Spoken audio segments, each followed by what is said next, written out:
Welcome back, folks. Wherever you may be, we know that you are sitting down, standing, maybe even walking around, listening to the Harness Players podcast.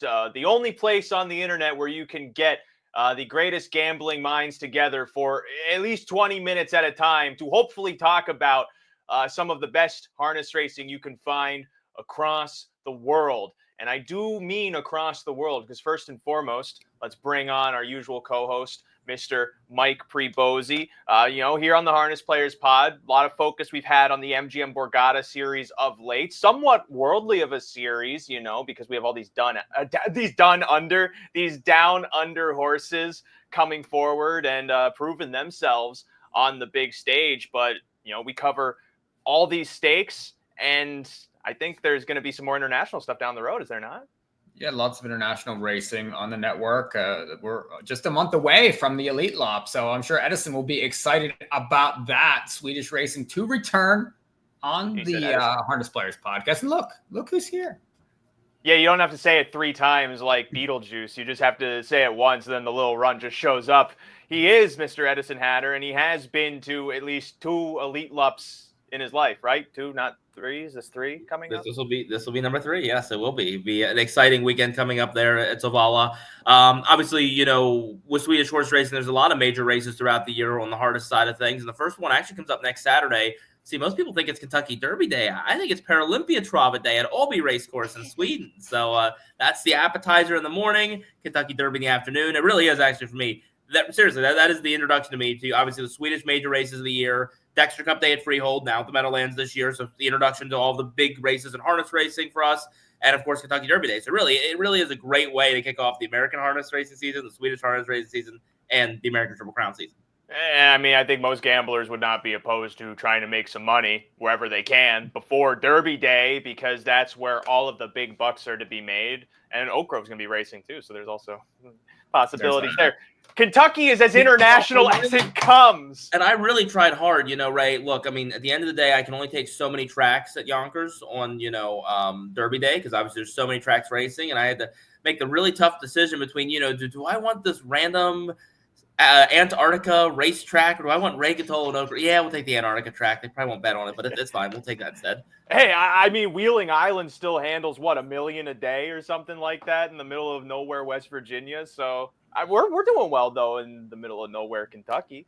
But that is a whole different thing. You can expect some Swedish coverage to come here on the Harness Players podcast and In the Money Media. We're happy that ATG wants to partner with us again, help to promote harness racing beyond these borders, because sometimes their borders come over here. We've seen so many international trotters come over to America and do great things. I actually saw Al Raja 1 was back in Italy the other week, and he is. Left stud duty, got back into the winner's circle at what is probably like 10,000 years old. I forget how old that guy is now. Ray, it is great that we're starting to get this field starting to come together. We've got 7 out of the 16 horses invited so far. We do have Logan Park coming from Canada, so some North American. First time I'll see some North American representation over there. The Locomotive is coming from Australia, and a couple of our usual suspects, including Francesco Zet's already been invited. Etona, the 2022 champion, has already been invited. So really looking forward to the great race over there. It's Sunday, May 25th. The final will go at about 11:30 here on the East Coast, 5:30 local time over there. There's racing on Friday and Saturday at Solvalla. I'll be on the broadcast on all 3 days. We'll be at the racetrack all 3 days. We'll get some interviews, throw some stuff on social media, my account, the In the Money account, and we'll have a roundtable, I believe, on the Friday night over there to discuss the 2 big days of racing on Saturday with the Harper Hanover Lop and, of course, Elite Lop on Sunday. So that weekend, Memorial Day weekend, a lot of really great coverage to come. And, anybody else that selfishly wants to look at my social media account Monday to Thursday, I don't even know what I am doing yet. I'm going to be somewhere in Europe exploring. I think, Ray, there is the opportunity that I'm going to go to Rome, to the Vatican City, as the good, male Catholic that I am. They're going to make you Pope? Well, is that what's happening? Maybe they can help pick the new one. And baptized. Therefore, I believe I am eligible. So I'm hoping it's me, Ray, but if not, maybe it'll be you. So I will root for you if not. I learned from Conclave, everyone who thinks they can be Pope knows their Pope name already. You have to say right now, what's your Pope name, Ed? You're not going to be Pope. You should have had the answer in 1 second. Well, so no, that's settled. I was actually ready. My confirmation name is John the Baptist, so I suppose John. Let's take John. You are not going to be John the Baptist. No, just John. Just John. That's a faithful name. We should change his nameplate here. John the Baptist Hatter. Could take care of that. And yeah, real interesting to see Logan Park going over for the Elite Club. I can't remember the last North American horse to go down for the Elite Club. I think it was Spencer. Todd McCarthy drove there in 2017, which I realized he was still in Australia at the time and everything. But in terms of connections, obviously Dexter Dunn drove there as well 2 years ago. Sure. But I believe we go back to 2015. Ron Burke, I believe that's correct. Wow. Okay. So interesting. Spent some stuff over there 2012, 13, 14. So somewhere in that range. There was also another Canadian that went over somewhere in that range too. So it's roughly 10 years. Yeah, I the names escape me because there's only 50,000 horse names inside of my head. At least half of them are ones I made up because they sound funny.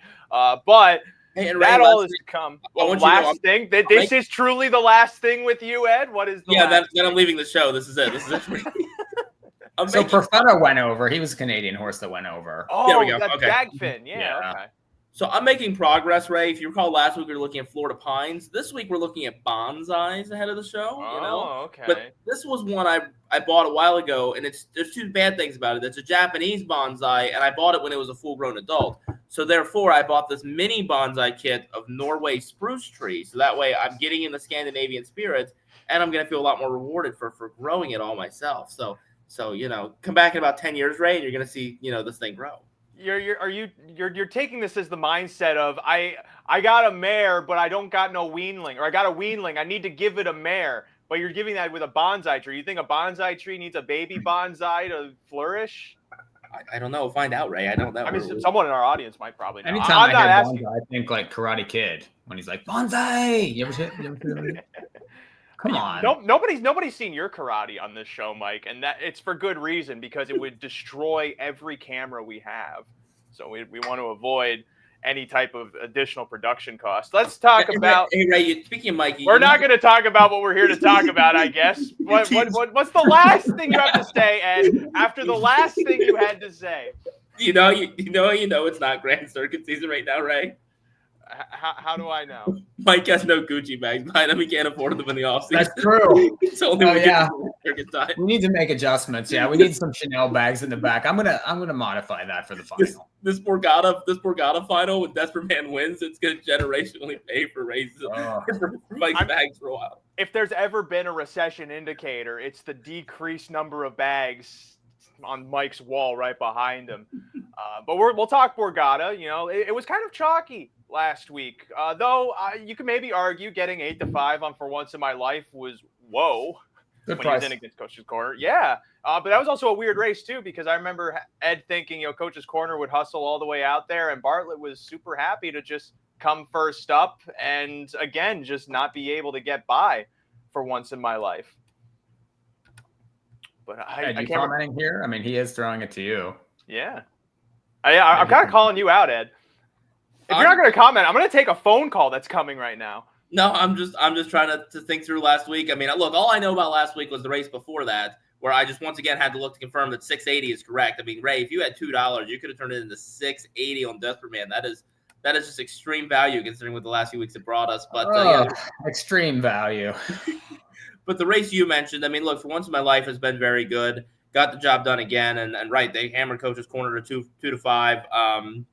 Look, did do it from fourth, right? Believe Coach's Corner draws the rail this week, so, and obviously points-wise is probably looking at a pretty good spot for the final, so, that one's clearly pointing forward. But so is For Once in My Life, and, the other one is Mostel Ben. Decision time coming up. It's, I guess, a good position to be in. Jordan Stratton's going to have choices to make when it comes to For Once in My Life and Mostel Ben. I'm assuming the answer is probably sticking driving for your brother, but I don't know.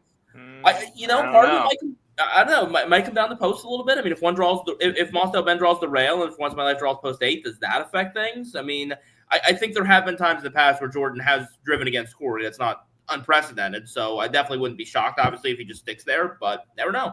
Again, good problem to have, I guess. some things I gathered because great broadcast that happens at Yonkers for the Borgata Series. They bring on many of the connections with the horses during the card. You get to get a little bit of extra information. What I gathered is Stratton's pretty high on Mosdale Ben. It seems like he doesn't really know where the bottom of this guy is just yet. Well, for once in my life, he's similarly progressing. It seems like he's got more muscle to him than Mosdale Ben does, but size only goes so far in terms of just, racehorse ability. So I'm of the impression he might lean towards Mosdale Ben, which is some of the stuff I've heard. But of course, we'll find out when the final comes. The first two divisions last week, though, total heaters. We haven't seen too many meltdowns, at least because of pace inside of this series. I think back to the first week or the first preliminary. It was mostly that sloppy track, I think, that made the front so tiring. But, Mike, we saw a lot of action in those first two divisions where they were really just going at one another, in part because, Hullabaloo wanted points and he wanted to try and be aggressive. That spurred some fast fractions. And then in the second division, Charlie May wanted to get forward, and the hardball for positioning also kind of helped tee up Mosdale Ben to come from off again. Yeah, lots of wicked paces there in these races. I mean, you can go 26 early at Yonkers. That's quick. And 26-1, 55-2. And Charlie was certainly intent on going forward, but he couldn't, get to the front in the race. I mean, it was that difficult, that quick early. Why not now decided to blast and go 26-1 there early from an inside post? And the Alexander horses were better last week, but that certainly made that race kind of turn on its head. And it really set it up for Mosdale Ben, who was 1-9 anyway in the race. I mean, he really didn't need any help, but it didn't matter because he came calling and was, proven best. He's the best horse in this series right now. Now, he might not win the final, but right now, I do think that he has the best form. He can win from off the pace. He can win with any trip. He probably should have won leg 3 if he wouldn't have been interfered with, in my opinion. So he's the best right now. We'll see what happens in a couple weeks, but it does not matter what trip he gets. He's going to be forward late. And for those keeping tally at home, while Ed was talking, I did take that phone call. And yes, I am getting a Nintendo Switch too. Everyone I know is so curious. I got the pre-order in. I'm one of a few lucky million across planet Earth. But that's also because I have a great girlfriend. Let's look at points because, fellas, this is the last week of the series. If people tune in next Monday going, I can't wait for week 6 of the Borgata. There is no week 6. There is no week 6! We've tried to tell you this. It's only 5 weeks of a series, and 5 weeks is already a lot. But okay, what? Give me the but, Ed. There is week 6. Nobody tunes into the Borgata for the horses. They tune in for the Edison Hatter Peter Venaglia show. There will be one on Monday, May 5th, as we tee up the finals on Friday, May 9th. And there will be a show that Friday, so you get 2 episodes of Peter and Edison that week. That's what the people come for, right? Look, Rich Matei is a great guy, and John Piasek announcing was great Monday, but the reviews were very, very low. I'm telling you right now, people have never seen a show as good as it. Now we're turning into the presidents here, right? I'm telling you, people have never seen as good of a show as they see with Edison and Peter. That's all the people want. We're going to tariff it. We're going to start making it more expensive. What will we do without? I don't know. We're going to quit exporting it out of this country. We're going to be America first, Wow, Ed, I didn't know this. You're telling me this for the first time. I didn't know this. I didn't know that.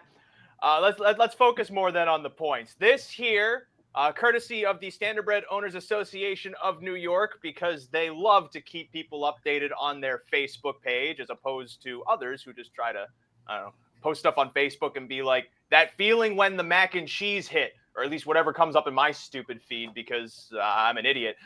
Why we look at this is because this is an interesting handicapping asset for this final preliminary of the series. We have the 8 who, presumably, if they race to form, they'll get the points to race inside of Ed. It's what, around a $500,000 final? It's going to be a sizable estimated $500,000. Usually over it, actually. We'll go over. I'll take the over. Right. Okay. So that's the top 8. And then you see the divvy line with the bottom 8. That's for the consolation, which that's not shabby money either. But have to imagine. Right? Leave it to 100,000 too, which I definitely don't think any of us would complain about having tomorrow. So, that's pretty good money. And so you have some on the cusp with a good performance of getting from a $100,000 race to a $500,000 race, looking at horses like Chase H. Hanover, himself, Charlie May, Churchview Frankel. I'd argue maybe if you're in the Hemsworth and below, your chances of breaking through the threshold are decreased. And Hemsworth not even here. He's just opting to race for the consolation, skipping the 5th week, which is an interesting development as well. But he's kind of been he hasn't been very good at all. He's been, he should have won that one race and he didn't. And I mean, it just hasn't been his turn this year. Yeah, so perhaps an interesting calculation by the Baco team to just kind of strike where they think their iron will be hottest. But I think mainly the horses that we'll want to keep an eye on in this 5th preliminary, Chase H. Hanover, who exploded when the fraction set up for him from off the speed. And also worth noting, him racing from off the speed, because he's usually been a front type in every single start he's gone this season. So he's potentially an increased factor in this 5th preliminary. Himself was really good, even though he was in a great spot following Mosdale Ben. He's been improving, and so maybe he might be able to put forth a good performance. And Charlie May especially, I thought he was good last time, and it's just the positioning and the trip really didn't work out in his favor. And it's not really like he's been dealt too many good hands this week, because I believe he has the outermost post in his division again, with only 3 divisions going for this final preliminary. But it's also not dismiss the horses on top. I mean, Mosdale Ben, I think he's a finalist. Coach's Corner, a finalist.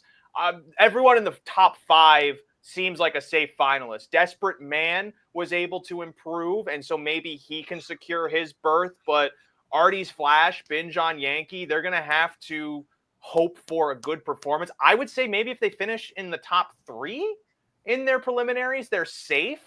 Yeah, they would need a couple of those horses, because everybody that's racing is obviously going to get the 25 points for participating, and it looks like that gap's like 20 or 25 points, right? So the second the win, it's definitely not surmountable for the others. Yeah, they got to win.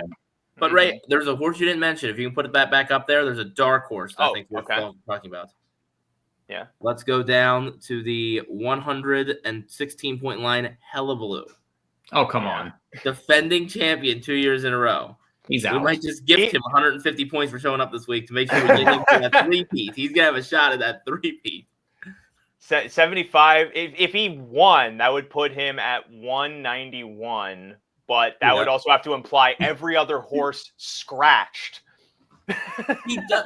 You know what, though? I will say for Hullabaloo, I mean, it is interesting. If you look back through, I mean, look, I don't think he's, in the same form that he was the last 2 years to win this race, obviously, but he's kind of been unlucky. I mean, we talked about one of the races last week. He ended up in that speed duel, right? He's had a lot of outside posts. He draws an outside post again this week. So to be fair, he has gotten somewhat unlucky, but at the same time, but again, I think the same can be said last year. I think he got a little unlucky with some of the trips and draws and just kind of snuck his way into the final and then got a perfect setup and won the big money. And maybe that's even true 2 years ago. I mean, both times he did it was not at, odds-on choices or anything. So I know he's kind of guy. At one time. Right, 2 years ago. So if he would have gotten just a little bit, luckier this year to pick up some more points, he could have snuck into that final. It really would have been interesting to see. He hasn't been very good though.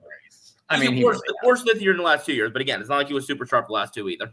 The trend's kind of like me when I gamble, where it's I dig a hole so deep and then I get myself out, but then I dig a hole twice as deep next time and I just go, I'm going to get myself out this time, which is how Hullabaloo's luck continued to escalate as he was able to win back-to-back in the series. Let's look at the races at hand in front of us, though. Only 3 divisions for the 5th preliminary of the Borgata this week. I feel like the discussion is fairly straightforward with how these races lined up. The first division's race number 5 on the Monday card, that being April 28th on the doorstep of May. And Mike, I think this is a peculiar race, mostly because Coach's Corner is going to be along a pylon, and I'm worried that he might get scared. Yeah, he's never drawn the inside. I don't know. He probably is not going to know what to do. But let us point out that the pick 5 pool is 20,000 guaranteed, and these Monday nights they have been getting close to. I do think that they've been. Ed can tell us this, but they've been surpassing that 20,000. There's been nice pools there for these pick 5s on Monday nights. This race is very interesting because of the dynamics, especially for Once in My Life and Coach's Corner. Both we have said are pretty secure in the final.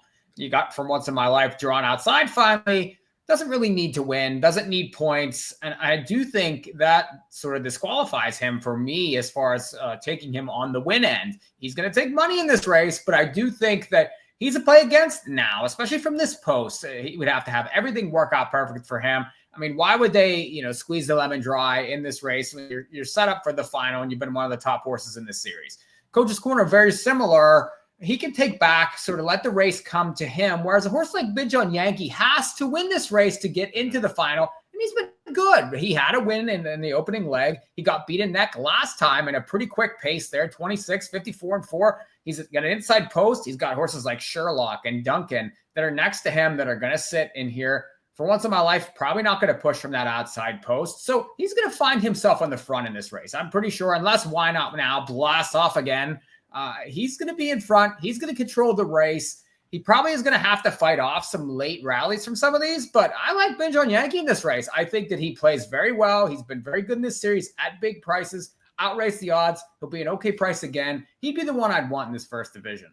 Yeah, I mean, he upset in the first preliminary, Ed, and I think many people really didn't know how to gauge where that Jeff Gillis trainee fits into the fold of this field, but he went a pretty big mile on the point last time to only get overhauled by Chase H. Hanover. So, I mean, Ben John Yankee, do you think he might be a legitimate threat when he's in a pretty deep field? No. Okay. Why? Okay. A lot of thoughts on what Mike said, just random thoughts along the way. Or first of all, again, every time we say Ben John Yankee in leg one, I just have to acknowledge every time. Pouring rain, miserable weather, and Scott Zeron's still went back to that winner circle, just saying. But also the race stuff, terrible weather. But again, I think last week's effort was very good. He backed it up. Yeah, $20,000 guarantee pools on the Mondays here, as well as this Friday, the 25th, if anybody's listening to it that soon, and as well as on the finals, May 9th. So a lot of $20,000 guaranteed pick 5 pools. They've been doing very well, so make sure to jump into those. And next week, by the way, final leg with this Monday, final leg of the Borgata, 9 races so far on Tuesday. Probably a lot of 9-race cards because that is a 6-day race week. We've got racing Monday, Tuesday, Wednesday, Thursday, Friday, Saturday. After that, we'll go to Monday, Tuesday, Thursday, Friday, Saturday. We'll drop drop Wednesdays for Saturdays, but 6 days this coming week. And, I think the one you want to fade in this race is probably For Once in My Life. Obviously, points-wise, he's secure. I don't necessarily expect him to fire out of there super hard, right? I mean, he knows, get the mile under his belt this week, prepare for the final coming up in a few weeks. That's obviously the goal here.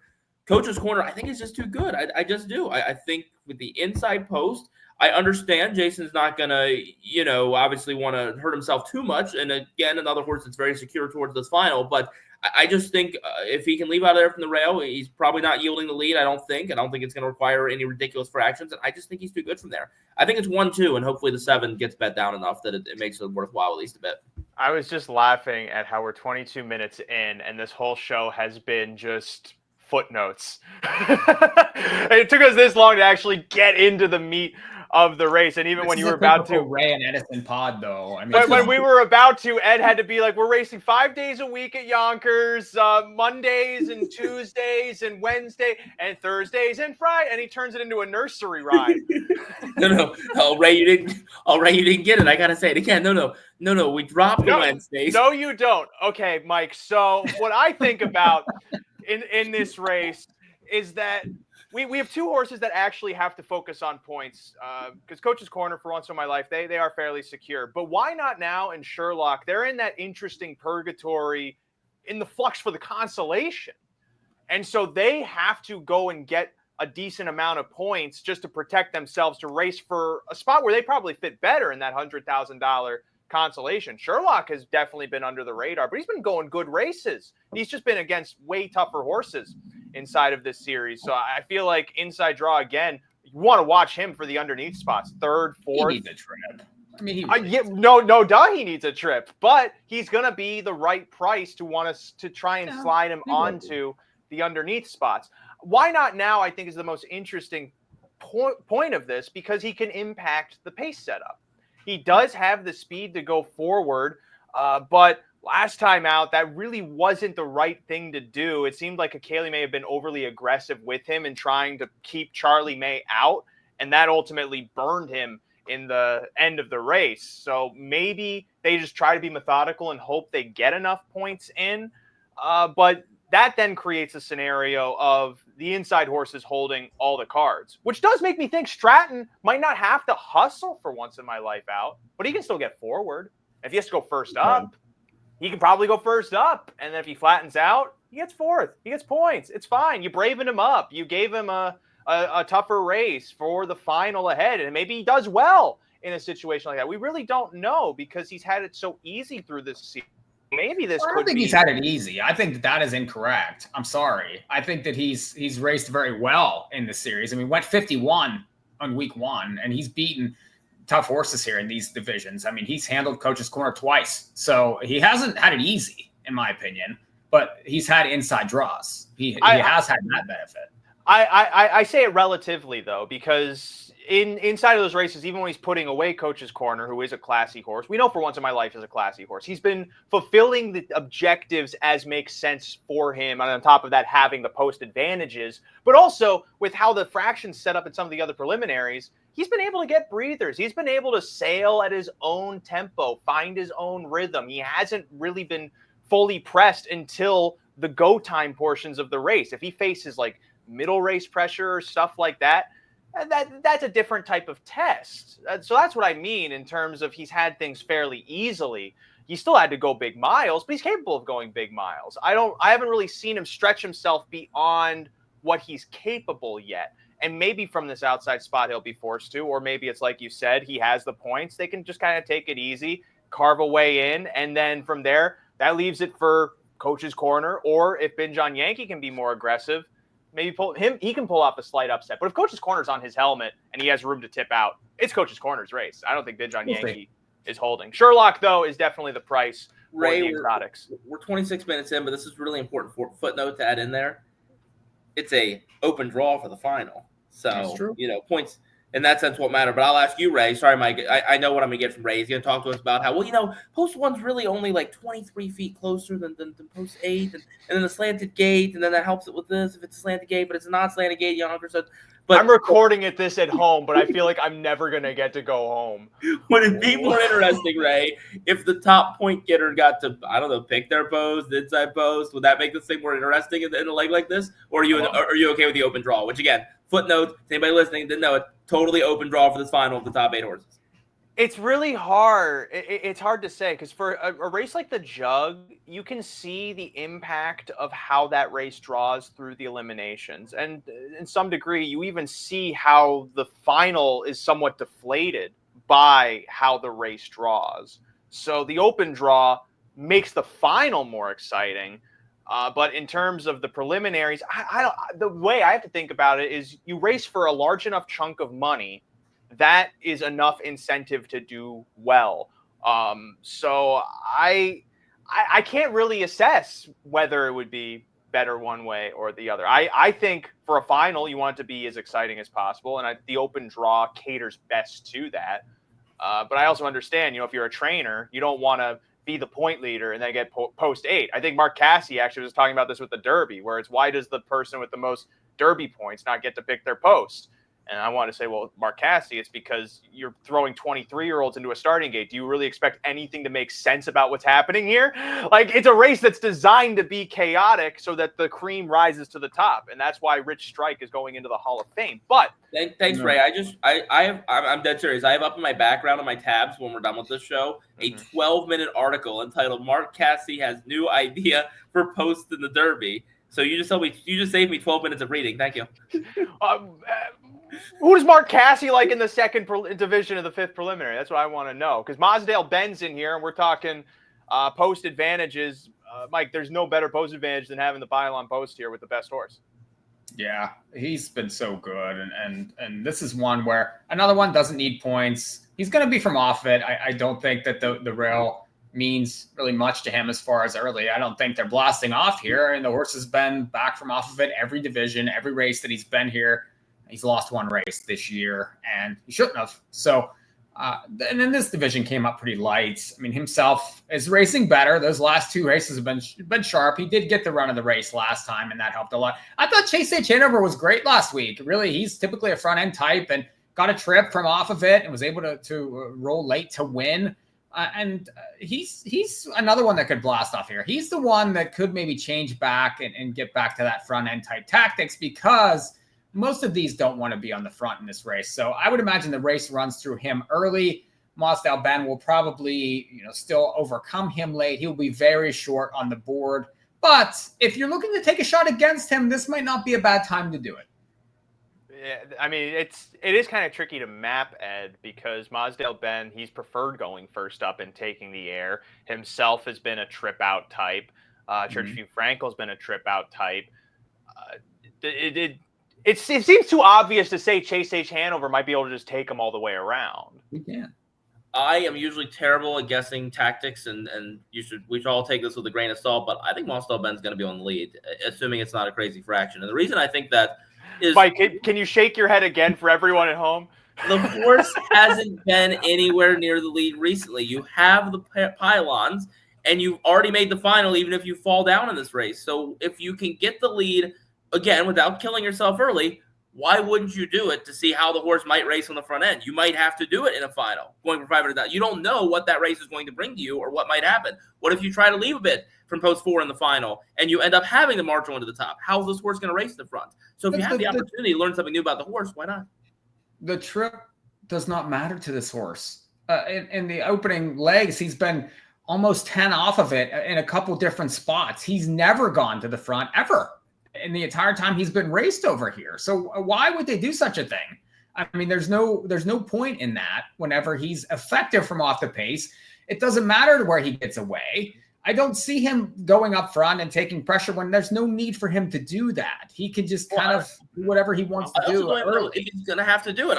I think, given the way Chase H. Hanover raced, they got the first chance to get him off the pace. What's to say they necessarily fire super hard out of there? So what if he just inherits the lead from the pylons because nobody else there really wants to leave?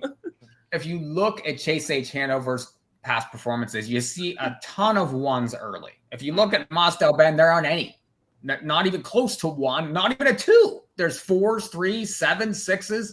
There's no 1s at all. So can we compromise in the pocket? Can Mosdale Ben get the pocket at least? 4-1 lines up? I mean, if everyone else sits, maybe. But, I mean, again, I don't know. I think Chase H. Hanover, with absolute certainty, gets the front in here. Absolute certainty. I am so torn between both opinions. On one hand, I think Mike is onto something with his facts and reason. But on another hand, I think Ed's onto something because it sounds so absurd that I want to side with it. Okay. I mean, when Jordan cracks him 3 times coming away from there, I'll just be like, "Yep, you were right." Well, what kind of price? I think the more interesting discussion here, Mike, because Mosdale Ben's been so good, Chase H. Hanover has that win. What type of price do you think you get on him inside of this race? Probably 3-1. I could see me 3-1. Yeah, that would be Mosdale Ben has to be like what, 4 to 5? Maybe 1 to 9. I mean, that shakes up the race.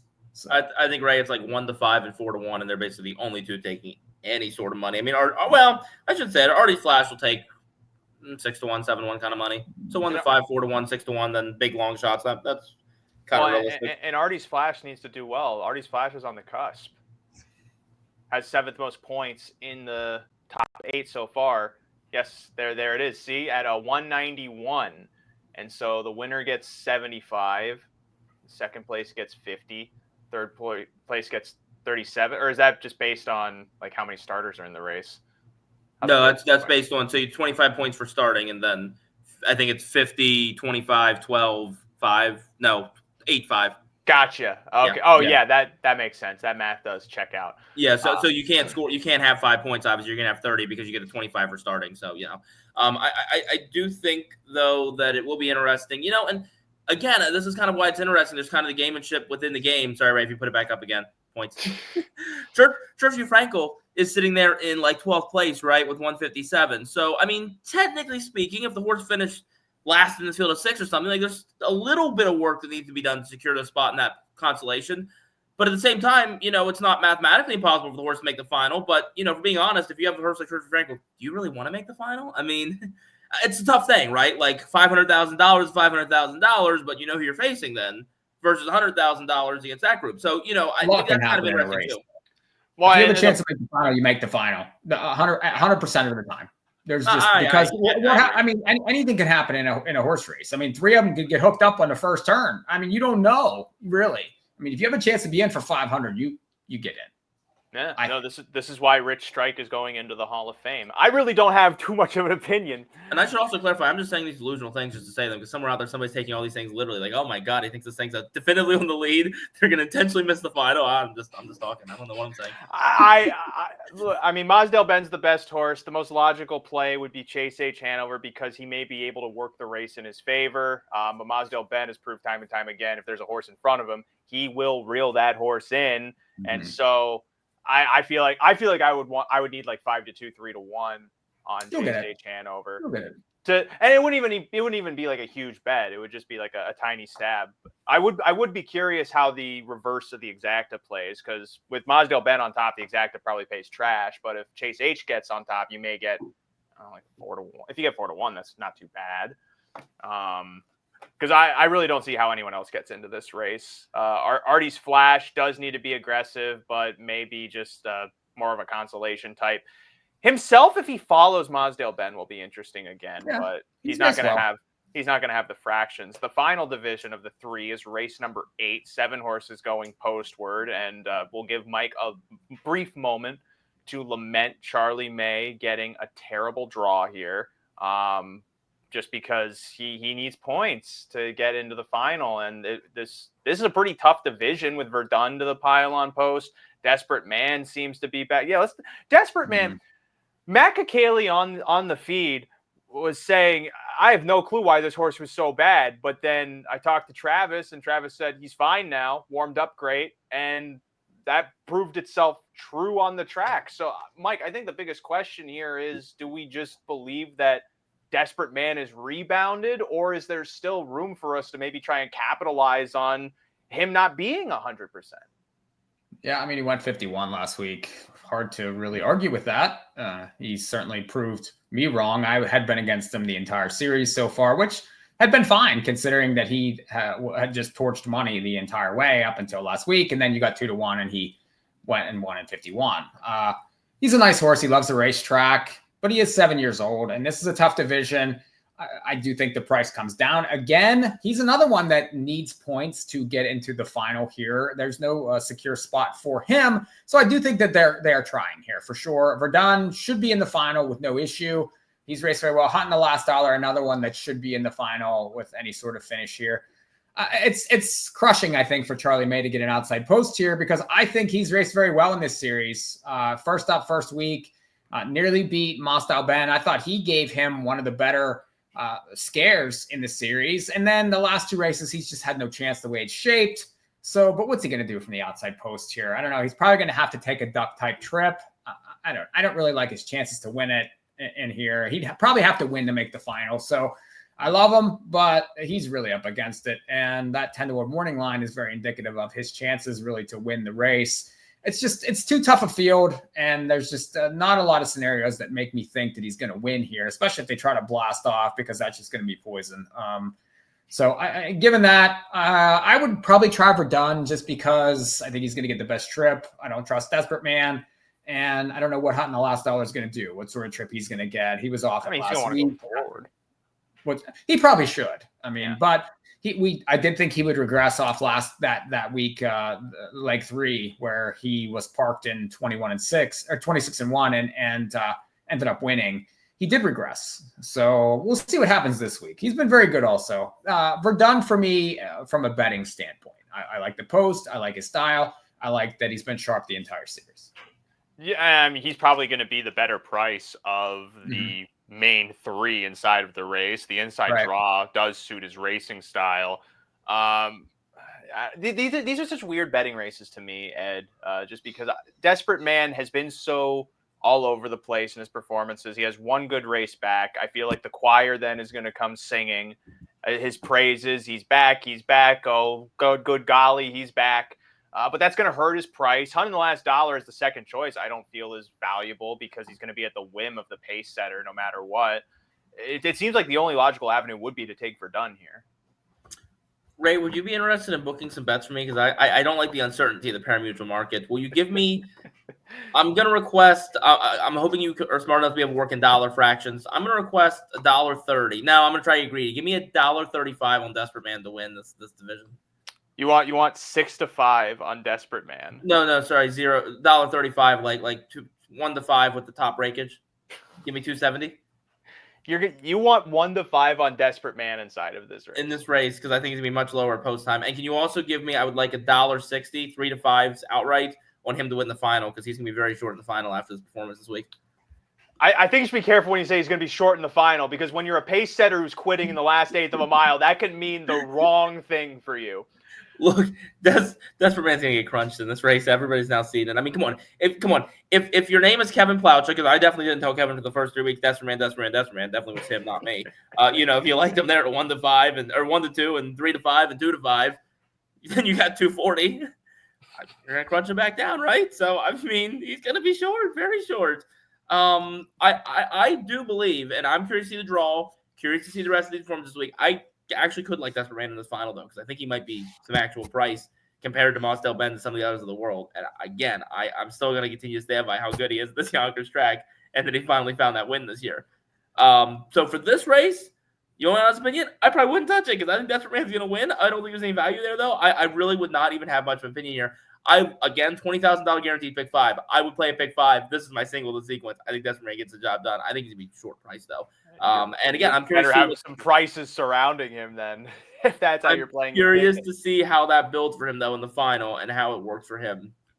Post-wise, rest of the horses, that's the more interesting thing to me with him. But I expect him to win here. I expect him to get it done. I expect him to get back to the Desperate Man that we've kind of seen. And, he's also, where is he, though? He's 7th, right? So he has reached that bottom point. So to be fair, he is really looking for some points here to finish solidifying where he's at, right? 6th, sorry. 6th. But still, that's far from...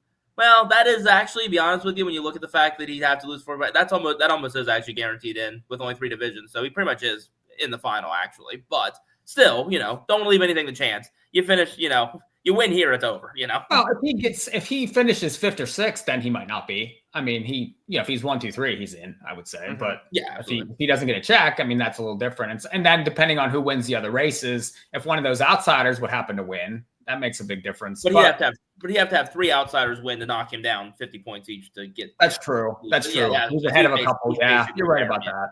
Yeah, you're not wrong about that. The only thing I have to offer here is a horse for the superfecta, because Chimera Moment needs more than just the participation points to get into that consolation, and he could do okay inside the consolation. He hasn't been good enough to face the Verduns and all the really good horses in this series, but he's been kind of a trip type, not to the same degree as Sherlock, because Sherlock actually has a nice punch to offer when he's given a good trip. But Chimera Moment had some interesting pace when locked to the inside last time, and he could only manage getting 5th. So, I mean, if you want to build a ticket where you single him for 4th, I think that would be an interesting approach, because he's 20 to 1 on the morning line. And I mean, granted, you might have 3 chalks on top, so it's not going to bring substantial value, but it's the best interesting thing I can offer, because I don't want to take Desperate Man in this position.